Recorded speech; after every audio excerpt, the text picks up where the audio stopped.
request mo, sir, isang kaldero na dinuguan.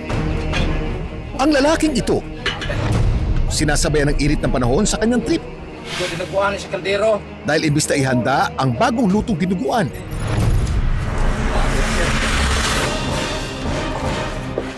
Ibinuhos niya ito sa sarili.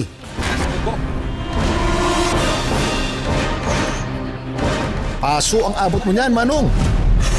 Ay, init. Pero ang mainit na tanong, Init. ang pakulong ito, totoo nga ba?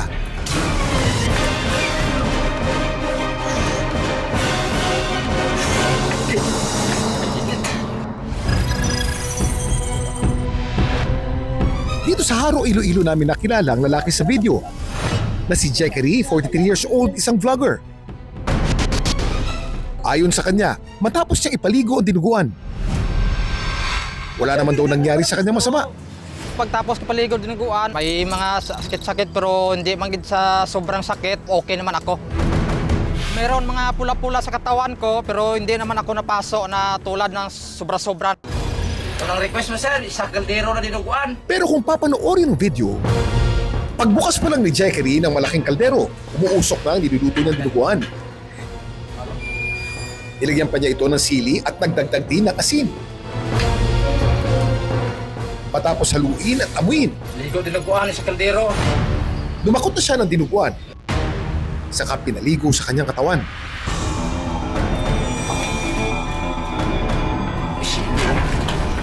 Ilang buhos pa.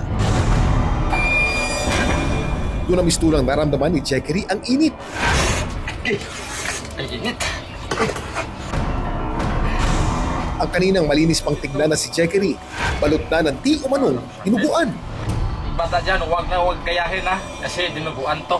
Hindi natin ubusin pagligo kasi yung ulam ngayong gabi. Ang video niyang ito umani na ng 2 million views online. At eto mga comments sa video, basahin natin. Mainit po yan, idol. God bless po sa inyo. Sobra-sobra naman kayo mag-request. Kung may ibibigay kayo, ibigay nyo na lang. Papahirapan nyo pa yung tao. Tama naman. Pero, dinuguan nga ba ang pinaligo ni Jackery? Ang mga ganitong content ginagawa daw ni Jackery para sa pera tulad ng nauusong content sa mga vlogger na na-feature na rin namin sa programa. Ang ginawa ko, mga challenge ng mga followers ko, kung anong pinagawa nila sa akin, yon sinunod ko. Pinipili ko yung mga challenge, makaya lang sa katawan ko at saka pag hindi ko makaya, hindi ko rin ginagawa.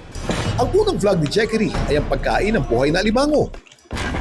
Dahil sa pagkain ko ng mga hilaw, tinawag ko nila na si Boy Hapcook. Pagtagal, mas naging delikado pa ang ginagawang challenge ni Jackery. Dariyan ang pagkain ng hollow blocks, ng sabon, Ginawa mo na akong baboy.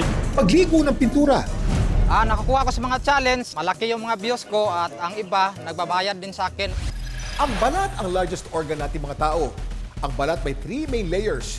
Epidermis, dermis, at hypodermis. Dami mo alam, Kuya Kim! May merienda na kayo? Tapos ako. Ako sayang, may merienda ako rito eh. May tanong po ako sa inyo. Ano po itong pagkain na to? Yan. Dinuguan.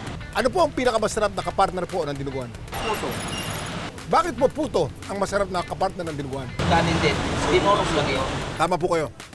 Kasi ganito po yan. Ang dinuguan po, very pungent. Sabihin niyo po yung pungent. Pangkin. O malasa. Matapang ang lasa. Kailangan natin ng neutralizer. Pag matapang yung kinakain mo, kailangan mo ng medyo malambot, medyo neutral. Ang dami niyong alam, Kuya Kim. balikan natin si Jackery. Bagamat gusto niyang bumalik sa unang content na ginawa niya, ang pagkain ng mga live o buhay na pagkain. Mas marami na raw ang natutuwa at nanonood sa kanyang mga challenge. Sobrang saya kasi pag natingin ko yung views ko, milyon ng views. Nang pumunta kami sa kanilang tahanan, pansin nga na walang sugat si Jackery mula sa ginawang challenge. Kahit na pinaligo pa niya ang di umano'y mainit na dinuguan. Ano ba ang totoo sa ginawa ni Jackery? Ayon sa kanya, ang video ng paliligo ng bagong lutong dinuguan ay prank lang at hindi totoo. Yung content ko na dinuguan, hindi yung totoong dinuguan. At saka hindi yung totoo na mainit.